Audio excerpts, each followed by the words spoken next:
देखते हैं कुछ वैल्यूएबल, कुछ इम्पोर्टेंट, कुछ मोस्ट प्रोबेबल क्वेश्चंस आपके बोर्ड एग्जाम के लिए जिनके पूरे पूरे चांसेस हैं आने के, है ना। तो चलिए स्टार्ट करते हैं। इस लिस्ट में सबसे पहला जो सवाल है, आप देख सकते हो, सबसे पहला सवाल है साइन इनवर्स साइन 7 पाई/4 का प्रिंसिपल वैल्यू बताना है। सवाल क्या है? साइन इनवर्स साइन 7 पाई/4 इसका प्रिंसिपल वैल्यू बताना है। तो साइन इनवर्स के बारे में हम क्या बात याद करके जाएंगे? सबसे पहला बात, साइन इनवर्स एंगल तो है, एंगल देता है, लेकिन रिस्ट्रिक्टेड एंगल देगा। यानी ये जो साइन इनवर्स है ये आपका एंगल -π/2 से +π/2 तक ही सीमित रखेगा। पहला पॉइंट आपको ये याद रखना है, ठीक है। दूसरा पॉइंट याद रखना है कि साइन इनवर्स के अंदर अगर माइनस आ जाए तो माइनस सीधे सीधे बाहर चला जाता है। ये 2 पॉइंट हो गया। और तीसरा पॉइंट जो याद रखना है कि साइन इनवर्स के अंदर, साइन इनवर्स के साथ अगर साइन एक्स हो यानी सेम टू सेम हो तो ये कैंसिल हो जाएगा, बशर्ते ये वाला जो एंगल है ना एक्स, वो इसके रेंज में होना। रेंज मतलब π/2 से बाहर नहीं होना चाहिए, तब ये कैंसिल हो जाएगा, ठीक है। ये 3 बात आप साइन इनवर्स के बारे में याद रखो तो क्वेश्चन आसानी से बन जाएगा। पहला, रेंज -π/2 से π/2। सेकेंड, साइन इनवर्स माइनस को बाहर करता है। और तीसरा, सेम सेम रहने पे कैंसिल हो जाता है, बशर्ते ये नंबर जो है ना, ये एंगल जो है इसके लायक हो। लायक कहने का मतलब π/2 से बाहर नहीं हो। तो सबसे पहला देखो, ये दोनों सेम टू सेम है तो लगा कि ये कैंसिल हो जाएगा और कैंसिल होकर के आ जाएगा 7π/4, जो कि बिल्कुल क्या है, गलत है। क्यों? क्योंकि ये इसके रेंज से बाहर है। इसका रेंज π/2 से अधिक नहीं होना चाहिए। और ये देखो 7/4 है तो ये तो 2 के आसपास हो जाएगा, है ना। 7 4 दूना 8, लगभग 2 के आसपास है तो कैंसिल होगा नहीं। तो इसको पहले हम क्या करेंगे, छोटा बनाएंगे, है ना। तो चलिए छोटा बनाते हैं। तो सवाल क्या था? देखिए सवाल था आपका साइन इनवर्स साइन 7π/4। तो हमने 4 नीचे देखा, उससे डिवाइड करके इसको थोड़ा छोटा बनाएंगे। तो 4 में 7 में 4 से भाग लगाएंगे तो नज़दीक हम जाएंगे। तो 4 दूना 8, 2 बार में लग सकता है। तो आप इसको लिखिए 2π, तो 8 आ जाएगा, लाना 7 है तो एक कम कर देते हैं, -π/4 हो जाएगा। तो अभी तक हमने इसमें इससे डिवाइड कर लिया, ठीक है। अब देखिए हम लोग क्लास 11th में पढ़े हैं कि 2π-θ, यानी डिग्री में पढ़े तो 360 - फोर्थ क्वाड्रेंट में आएगा, जिसमें साइन माइनस में होता है। तो साइन 2π-θ क्या हो जाएगा, -sin θ, यानी -sin π/4। अब देखिए वो कॉन्सेप्ट आ गया कि साइन इनवर्स के अंदर अगर माइनस हो तो ये माइनस कहाँ चला जाएगा, उछल कर बाहर। तो जैसे ही ये कूद कर बाहर चला गया तो हो जाएगा माइनस साइन इनवर्स साइन π/4। अब ये सेम टू सेम है, इसको उड़ा दो तो आंसर क्या बचेगा आपका, -π/4। यही हमारा आंसर हो जाएगा। किसका आंसर हो जाएगा? तो साइन इनवर्स साइन 7π/4 का आंसर हो जाएगा। क्या आएगा आंसर? -π/4।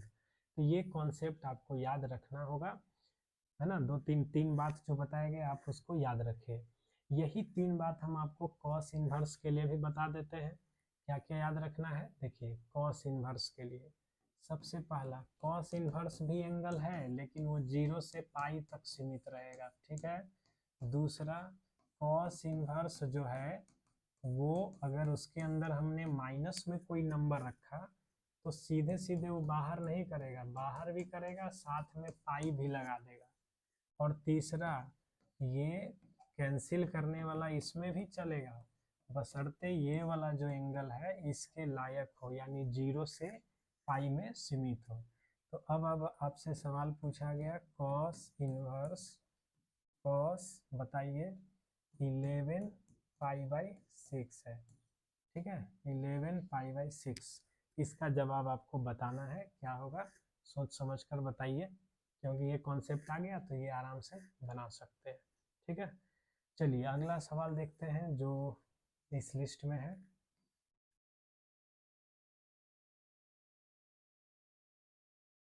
देखिए एक सवाल ये है, सवाल कुछ ऐसा है, लिख देते हैं। बोल रहा है x का पावर y बराबर e का power x minus y. Proof करना है dy बाई डी एक्स जो होगा वो होगा log x अपॉन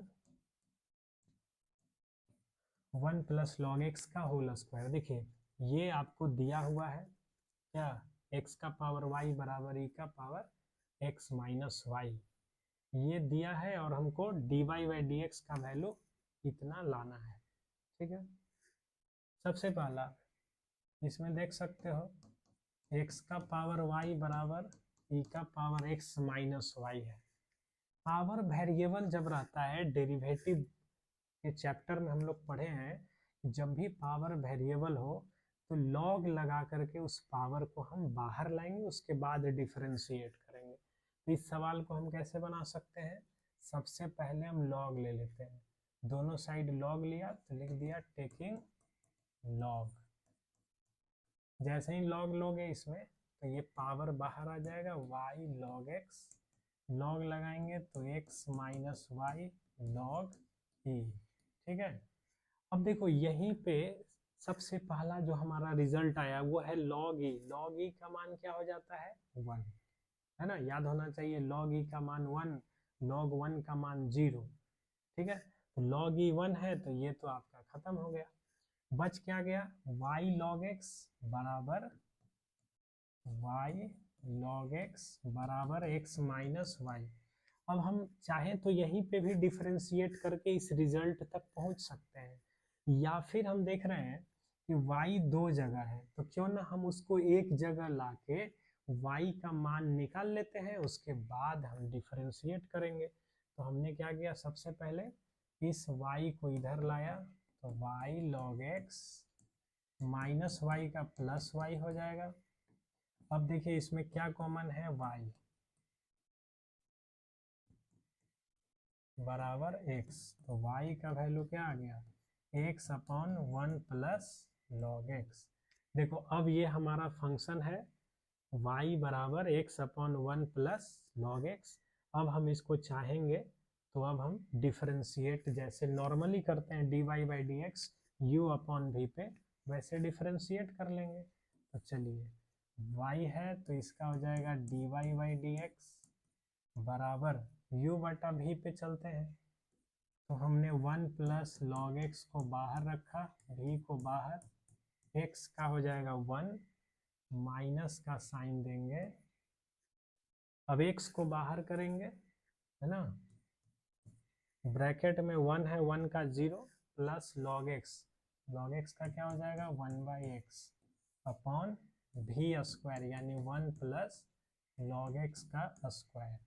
अब देखो यहाँ पे x से x कट जाएगा, -1 यहाँ +1 वो भी कट जाएगा, तो क्या बचेगा log x बटा 1 प्लस लॉग x का होल स्क्वायर, है ना। तो देखिए ये सवाल भी आपके बोर्ड एग्जाम के लिए इम्पोर्टेंट है बच्चों, तो इसको अच्छे से प्रैक्टिस कर लो। पावर वेरिएबल रहता है तो हम लोग क्या करते हैं, लॉग का यूज किए, वही लॉग लगाए हैं, y को एक तरफ लाया, y का ही वैल्यू निकाल लिया और यहीं पे डिफरेंशिएशन लगा दिया। ठीक है, तो ये क्वेश्चन भी आपके एग्जाम के लिए इम्पोर्टेंट है। अब देखते हैं अगला सवाल।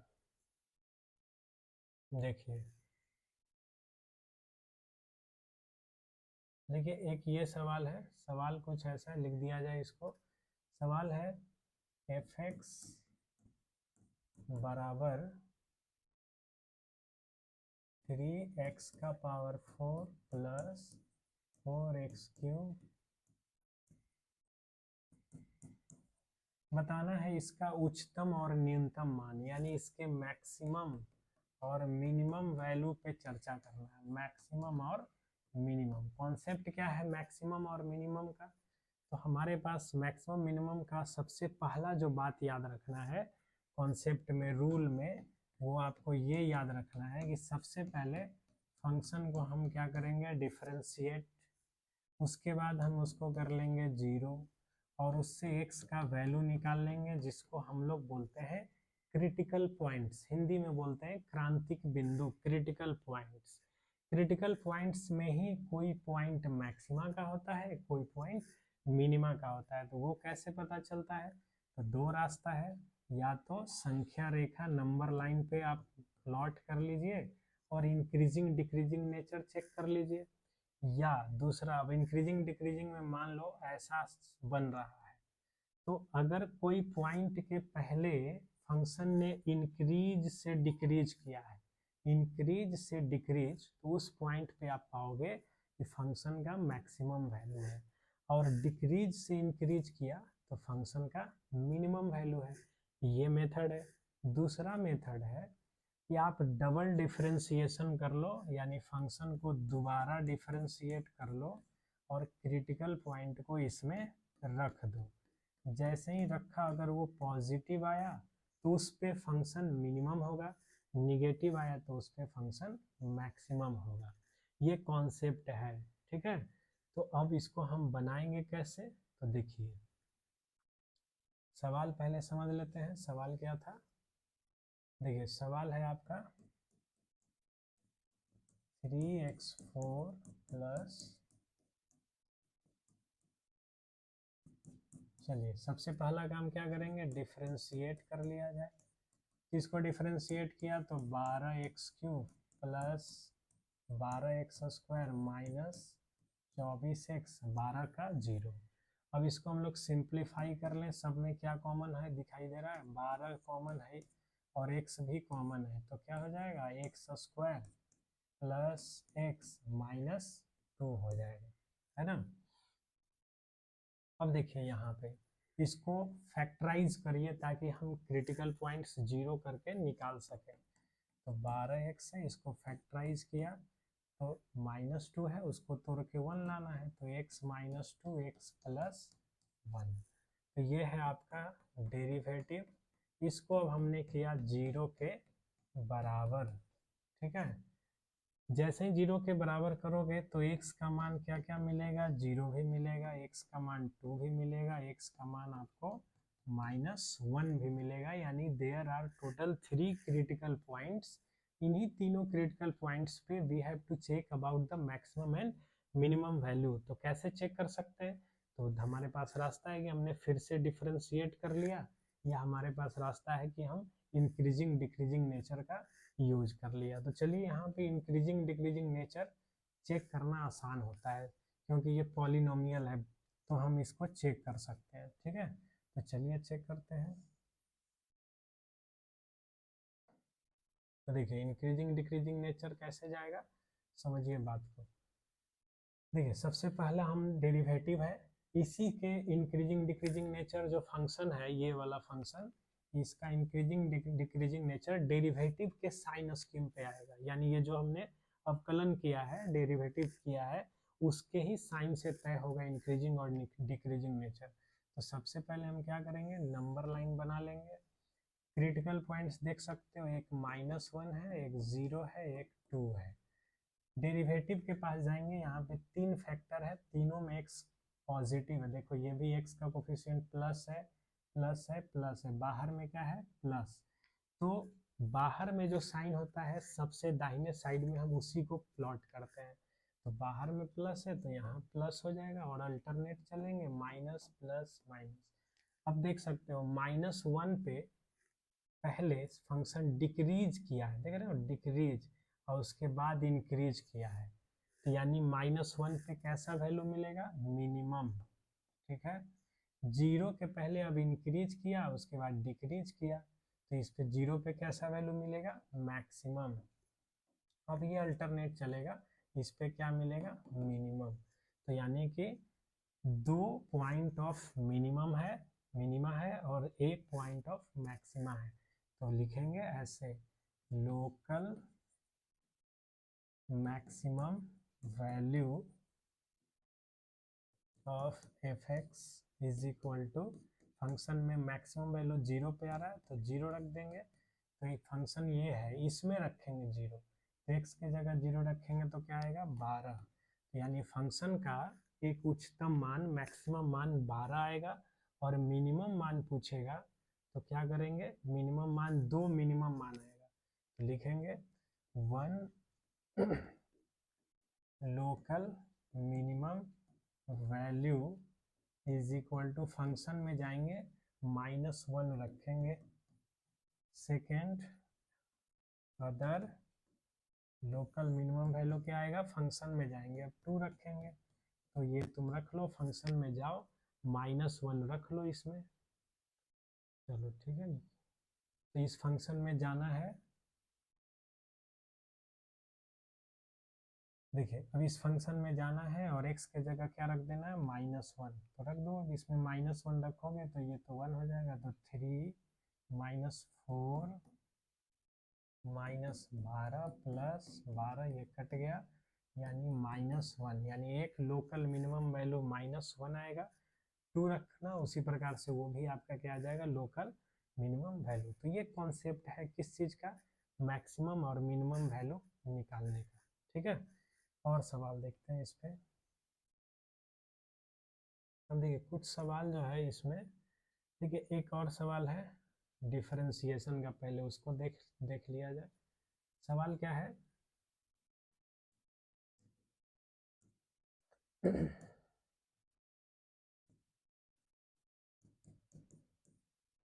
देखिए ये सवाल दिया हुआ है cos y बराबर, देख सकते हैं cos y बराबर x cos a plus y और dy बाई dx जब निकालेंगे तो इतना आएगा, ये हमको प्रूफ करना है, ठीक है। dy बाई dx का वैल्यू कितना आएगा, cos square a plus y बटा साइन a। चलिए कैसे बनाएंगे, तो देखिए सब जगह इसमें देख सकते हो आप कि cos y है, cos a प्लस वाई है और यहाँ पे देख सकते हो x है, ठीक है। तो सबसे पहला चीज हमको नजर आया x अकेले है, तो हम क्या किए यहाँ पे सीधे सीधे x का मान निकाल लिए। तो हम यहाँ से x का मान निकाल लिए तो ये क्या हो जाएगा, cos y upon cos a plus y, ठीक है। अब देख भी सकते हो जो प्रूफ करना है उसमें आपको नजर आ रहा होगा cos स्क्वायर है और नीचे में भी देख रहे हैं cos a प्लस वाई है, उसी चीज का यहाँ स्क्वायर चाहिए। तो हम लोग u बटा v का नियम भी तो पढ़े हैं, डिफरेंशिएट करते हैं u बटा v में तो v स्क्वायर आता है कि नहीं, तो इसका मतलब हम इसी को सीधे डिफरेंशिएट करेंगे तो वो रिजल्ट हमको मिल जाएगा, ठीक है। तो चलिए इसी को डिफरेंशिएट करते हैं। तो सबसे पहला चीज आप देख रहे हो ये x है, ये y के रेस्पेक्ट में लिखा है, तो हम भी इसको डिफरेंशिएट लिख देते हैं, डिफरेंशिएटिंग रेस्पेक्ट टू y के रेस्पेक्ट में डिफरेंशिएट करते हैं तो ये हो जाएगा dx अपॉन dy। अब देखो u बटा v पे बनाओ तो v को बाहर cos y है तो cos y का क्या हो जाएगा, y के रेस्पेक्ट में कर रहे हैं ना, तो cos का हो जाएगा पहले तो माइनस साइन y का y के रेस्पेक्ट में खत्म 1 ही हो जाएगा। तो v को बाहर u का हो गया माइनस, अब u को बाहर यानी cos y को बाहर, इसका डिफरेंशिएशन करेंगे तो क्या आ जाएगा, minus sine a plus y और ब्रैकेट में a का 0 y का y के रेस्पेक्ट में 1 ही हो जाएगा, तो ये हो गया, ठीक है। और डिवाइड में क्या आ जाएगा, डिवाइड में आ जाएगा v स्क्वायर यानी cos square a plus y. अब आप देख सकते हो यहाँ पे ये माइनस है ना, ये बाहर में आ जाएगा माइनस और ये आपका माइनस माइनस मिलके क्या हो जाएगा प्लस, ये माइनस खत्म हो जाएगा।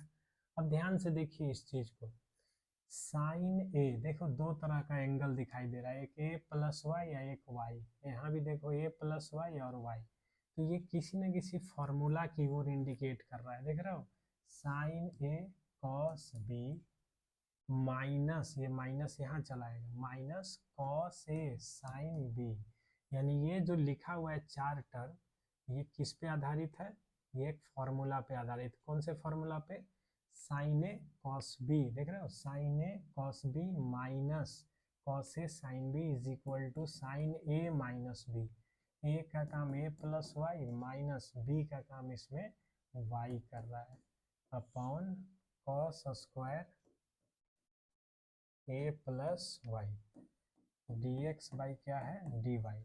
अब देखो यहाँ से ये y से y कट गया, तो d x by D Y का मान आ गया। हमको d Y by D x पूछा था, तो आपको याद होना चाहिए कि d Y by D x जो होता है, यानी कि अगर हमने d x by D Y को रेसिप्रोकल में रख दिया, रेसिप्रोकल कर दिया, तो ये किसके बराबर हो जाएगा, D Y by D x के। तो हमने d x by D y तो निकाल ही लिया है, निकालना था हमको किसका, d Y by D x का।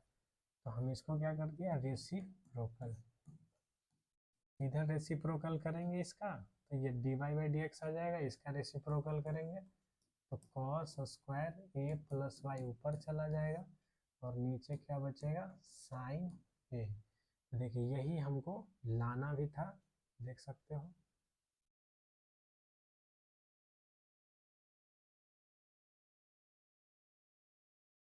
यही सवाल था, है ना, और लाना भी यही था, cos square A plus Y ऊपर आना चाहिए बटा साइन ए। तो यहाँ पे जो खास बात हमने ये देखा कि D x by D Y को रेसिप्रोकल करेंगे तो D Y by D X मिल जाता है। लेकिन भाई याद रखना ये सिर्फ सिंगल डेरिवेटिव के लिए होता है, यानी डबल डेरिवेटिव में अगर आप y का डबल डेरिवेटिव है x के रेस्पेक्ट में, उसको रेसिप्रोकल कर दोगे तो वो x का डबल डेरिवेटिव नहीं दे देगा y के रेस्पेक्ट में। It is applicable only for single order derivative, यानी D Y by D x का रेसिप्रोकल हो जाएगा D x by D Y, D x by D Y का रेसिप्रोकल हो जाएगा D Y by D X. तो कहने का मतलब वही है कि सबसे पहले हमने d x by D y निकाला, उसको रेसिप्रोकल कर दिया, तो इसका रेसिप्रोकल ये हो जाएगा, इधर भी रेसिप्रोकल हो गया। चलिए और सवाल देखते हैं इसमें। चलिए एक सवाल इसमें आया है प्रोबेबिलिटी का, प्रोबेबिलिटी का ये सवाल है, ये भी आपके लिए इम्पोर्टेंट है। देखिए इस सवाल में क्या पूछ रहा है, सवाल है कि एक व्यक्ति जो है ए, ठीक है, वो 70% घटनाओं में सत्य बोलता है, यानी कि ए के सत्य बोलने का चांसेज है 70%, ठीक है, यानी ए जो है वो 70% क्या करता है, सत्य बोलता है, ठीक है। बी जो है 60% में सत्य बोलता है, तो बी जो है 60% में क्या बोलता है, सत्य बोलता है, ठीक है, यहाँ तक समझ गया। अब बोल रहे एक घटना में दोनों एक दूसरे से सहमत होगा, यानी कि सहमत होने की प्रोबेबिलिटी पूछ रहा है, यानी कि सेम फैक्ट पे मतलब दोनों एग्री करेगा, इस बात की प्रोबेबिलिटी पूछ रहा है। तो देखिए ए भी सत्य बोलता है 70%, 100% तो नहीं है, इसका मतलब ये हुआ कि वो सत्य और झूठ दोनों बोल सकता है। बी भी 60 है, 60-40 में वो भी है, यानी वो भी सत्य और असत्य दोनों बोल सकता है। तो ये सवाल आप सिंपल ऐसे समझो, एक ही बात पे एग्री करना, कब कब एग्री करेगा, जब दोनों सत्य सत्य बोल रहा है। जैसे मान लो उसने देखा कि हम एक घोड़ा को सड़क पे दौड़ते देखे, ठीक है, तो घोड़ा सड़क पे दौड़ रहा है, ए ये बात मान लो ए ने देखा और वो सत्य बोलना चाहा, बी ने भी देखा सत्य बोलना चाहा, तो दोनों सेम बात बोलेगा कि नहीं, कि हाँ भाई घोड़ा सड़क पे दौड़ रहा था, यानी दोनों एग्री कर जाएगा। एक बार और एग्री कर सकता है जब दोनों के मन में विचार आया कि नहीं झूठ झूठ बोलते हैं, तो ए क्या बोलेगा कि घोड़ा सड़क पे नहीं दौड़ रहा था, बी भी वही बात बोलेगा, झूठ बोलने का विचार उसने भी बना लिया है, तो भी बोलेगा नहीं कोई घोड़ा सड़क पे नहीं दौड़ रहा था। इसका मतलब क्या हुआ कि ए और बी एग्री सेम फैक्ट पे कब कर सकता है, जब दोनों सच सच बोल दे या दोनों झूठ झूठ बोल दे, तभी ना दोनों ये कर सकता है, एग्री कर सकता है। तो हम क्या बोलेंगे, सबसे पहला क्या लिख देते हैं, P A probability for speaking truth by A के द्वारा सत्य बोलने की प्रोबेबिलिटी है पी ए। तो ये कितना परसेंट सत्य बोलता है, 70, तो पी ए हो जाएगा 70/100। तो पी ए डैश कितना हो जाएगा, पी ए डैश का मतलब ये सत्य नहीं बोलता है। तो सत्य नहीं बोलता है तो 100 में 70 बार चांसेज है सत्य बोलने का, तो सत्य बोलने का 30 बार चांस होगा, तो 30/100। सिमिलरली इसी प्रकार से जब पीबी का बात करें तो 60/100 हो जाएगा, तो पीबी डैश कितना हो जाएगा 40/100। अब क्वेश्चन ने हमसे बोला है कि कब एग्री करेगा ये बताओ, है ना। तो क्या लिखेंगे बताओ। तो प्रोबेबिलिटी फॉर एग्री यानी कि सहमत, हिंदी इंग्लिश कुछ में लिख लो, agree on the same fact. एक ही फैक्ट पे वो दोनों क्या करेगा, एग्री होगा। इस बात की प्रोबेबिलिटी पूछ रहा है। तो एग्री करना अभी पढ़े जब दोनों सही सही बोल रहा है या दोनों झूठ झूठ बोल रहा है। तो क्या लिखेंगे, जब ए और बी दोनों सही बोल रहे हैं, यानी ए भी सत्य बोल रहा है तथा एंड का मतलब होता है मल्टीप्लाई, बी भी क्या बोल रहा है सत्य, प्लस ए भी झूठ बोल रहा है तथा मतलब एंड मतलब इनटू, बी भी क्या बोल रहा है झूठ। ठीक है, तो पी ए का मतलब क्या हो गया, सत्य बोलना ए के द्वारा, तो 70/100 है ना, इनटू पी भी कितना हो जाएगा, बी के द्वारा सत्य बोलना, बी कितना बार सत्य बोल रहा है 60/100। दोनों झूठ बोल रहा है तो झूठ इसका है 30/100, इसका है 40/100। ठीक है, ये दो यहाँ से, 2 जीरो यहाँ से तो कट ही गया, तो ये हो गया 42/100। यहाँ भी 2 जीरो कट जाएगा इससे, तो 12/100। तो इसको हमने ऐड कर लिया, 4 4 1 5 यानी 54/100, यानी 54%। परसेंट में पूछेगा तो बोलेंगे 54% चांस है कि दोनों किसी बात पे सहमत हो जाएगा। अब इसी सवाल में पूछता है कितना है कि असहमत होगा, कंट्राडिक्शन पूछता। तो कंट्राडिक्शन में यहाँ दो केस कैसे बनाते, ए सच बोल रहा है तो बी के ऊपर लाइन वाला डाटा लिखते, और ए झूठ बोल रहा है तो बी के ऊपर सत्य वाला डाटा लिखते हैं। इस प्रकार से हम प्रोबेबिलिटी के सवाल को बना सकते हैं। सवाल समझ गए। चलिए और कुछ सवाल हम लोग देख लेते हैं।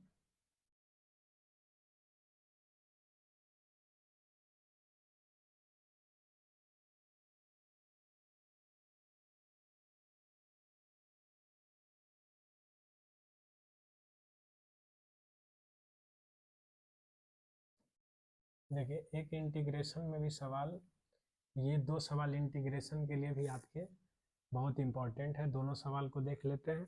देखिए सवाल एक है आपका, 0 से π/2 है dx/1 प्लस √10x। ये क्वेश्चन भी बहुत पूछा जाता है आपके एग्जाम में, ये भी बहुत बार आया भी है और आ भी सकता है। तो सबसे पहला यहाँ पे देखना है √10x है, तो 10 है, तो हम लोग ये कौन से रूल पे आधारित है वो पहले समझ लेते हैं। रूल है 0 से 1 के बीच में किसी फंक्शन को जब हम इंटीग्रेट करते हैं तो हम चाहें तो रिप्लेसमेंट मेथड यहाँ पे लगा सकते हैं, यानी जहाँ जहाँ x है उसके जगह हम a माइनस एक्स को रख सकते हैं, यानी कि जहाँ जहाँ x है उसके जगह हम क्या रख देंगे a minus x. Replacement property इसको बोलते हैं, ये लगा करके भी हम बना सकते हैं। ठीक है, तो कैसे बनाएंगे, तो देखो जहाँ जहाँ x है उसके जगह क्या रख सकते हैं a माइनस एक्स।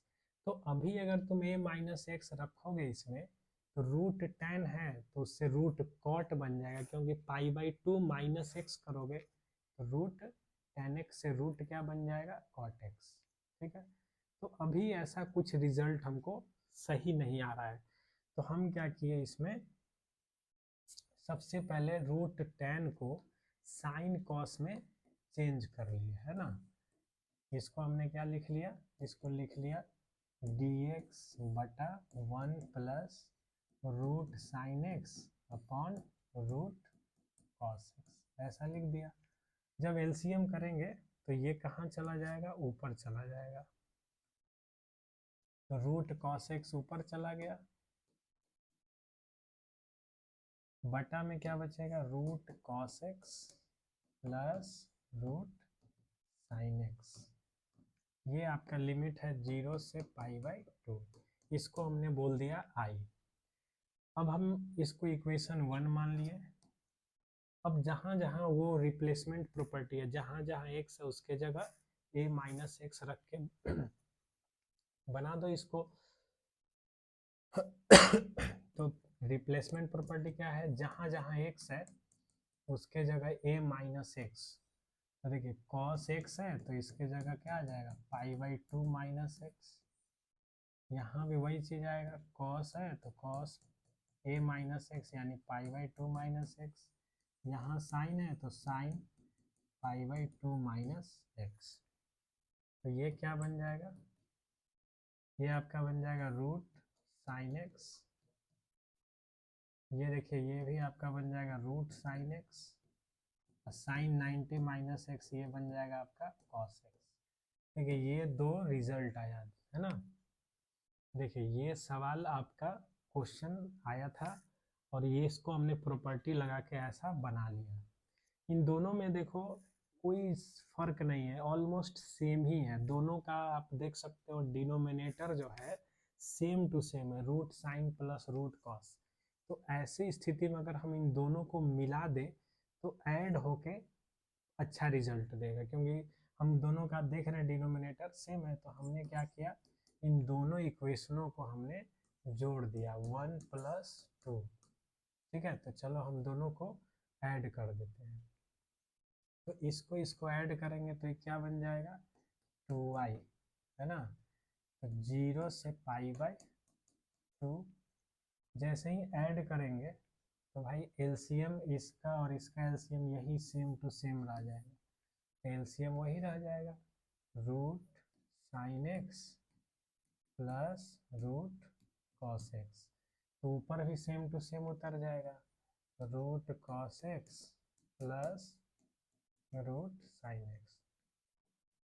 अब देख सकते हो ये दोनों सेम टू सेम है तो कट जाएगा, तो क्या बचेगा, dx। अब dx का इंटीग्रेशन क्या होता है, x, लिमिट क्या है 0 से π/2। जैसे ही हमने इसमें x के जगह π/2 और y के x लोअर लिमिट 0 रखा तो π/2 बचेगा, तो π/2 ये 2 नीचे जाएगा तो π/4। तो ये सवाल भी आपके लिए इम्पॉर्टेंट है, इसको भी देख के ही जाना।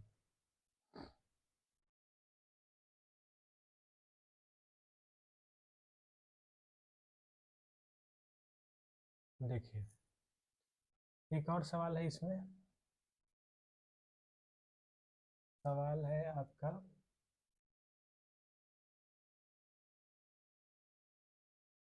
देखिए ये सवाल भी है, ये भी इंटीग्रेशन का ही सवाल है, डिफिनिट इंटीग्रल का ही ये भी सवाल है, ये भी रिप्लेसमेंट प्रॉपर्टी से ही बनेगा। तो कैसे बनाएंगे, देखो सबसे पहले सवाल लिख देते हैं। सवाल है 0 से पाई में x dx अपॉन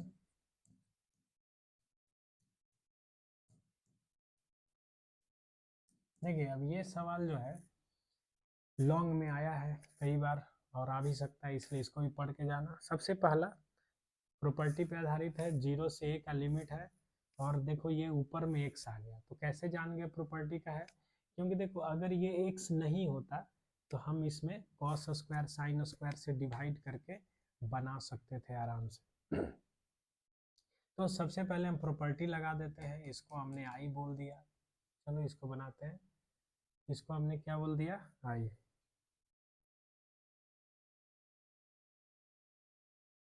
देखो सबसे पहला क्या है, प्रॉपर्टी लगाएंगे इसमें, तो जहाँ जहाँ एक्स है उसके जगह पाई माइनस एक्स आ जाएगा, एक्स के जगह क्या आ जाएगा, पाई माइनस एक्स। यहाँ पे अगर एक्स के जगह पाई माइनस एक्स रखते हैं तो cos pi minus x minus cos x होगा, लेकिन स्क्वायर है तो माइनस खत्म हो जाएगा, यानी कोई डिफरेंस आने वाला नहीं है। यहाँ भी कोई डिफरेंस आने वाला नहीं है, क्योंकि पाई बाई 2 रहता तब बदलता, यहाँ तो पाई है बदलेगा ही नहीं। और गलती से अगर माइनस भी आएगा तो स्क्वायर उसको ख़त्म कर देगा। अब देखिए ये दोनों का बेस सेम है, हमने फिर से दोनों को ऐड कर लिया।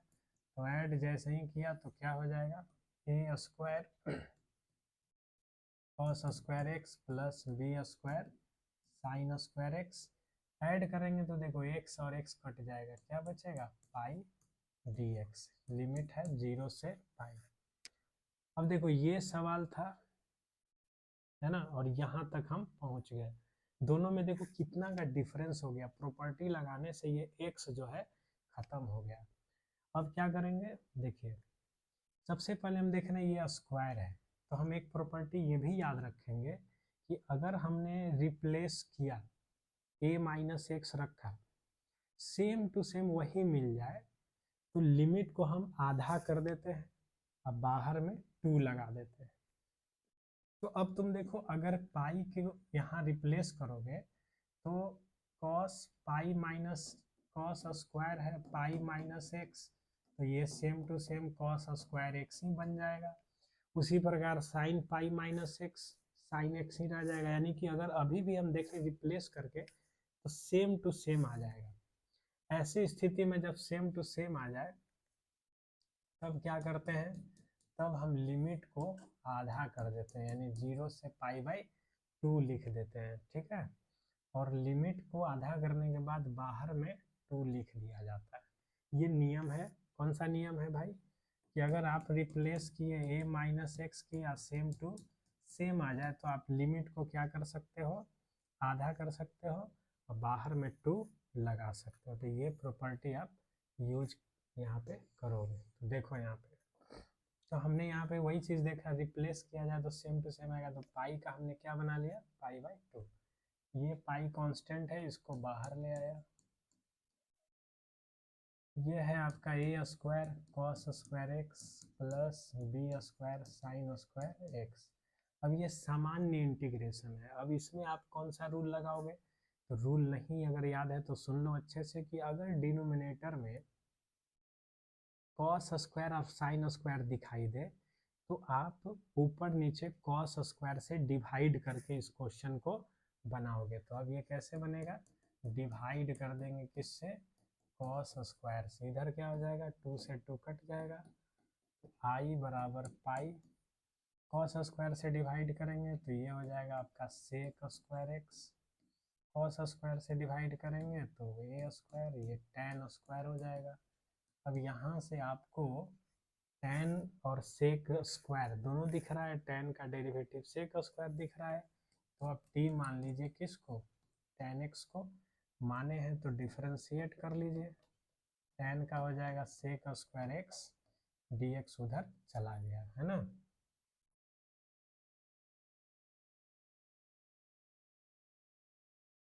अब देखिए एक चीज़ और, जब हम मानते हैं तो लिमिट भी बदलते हैं, ठीक है। तो चलिए लिमिट बदलिए, देखिए आपने यहाँ पे टेन को माना है, लिमिट इसका था 0 से पाई बाई 2, ठीक है, 0 से क्या था, पाई बाई 2। तो जैसे ही आपने टेन एक्स को टी माना और यहाँ sec square x d x के बदले डी टी आ गया, तो आई बराबर ये डी टी हो जाएगा, A square plus B square T square हो जाएगा।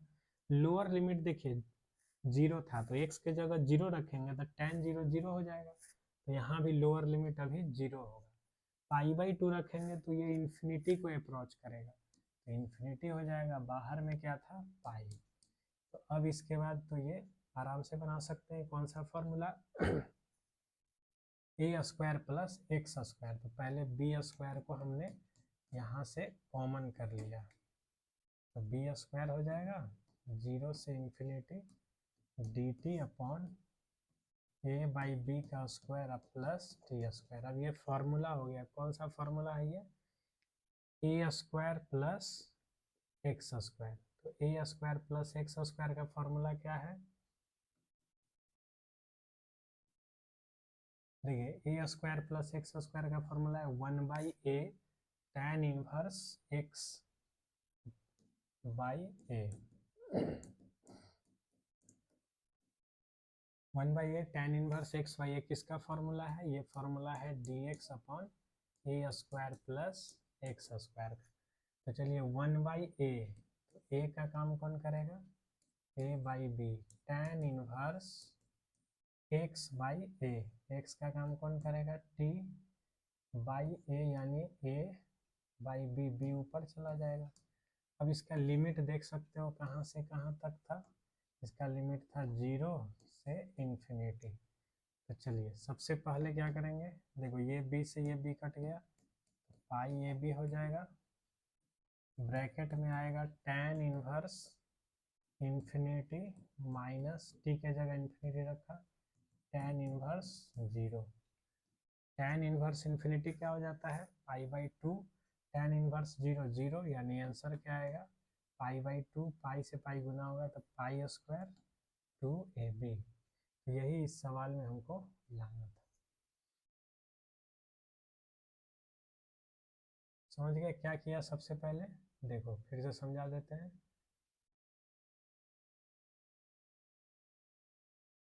देखिए सबसे पहला जो इसमें था 0 से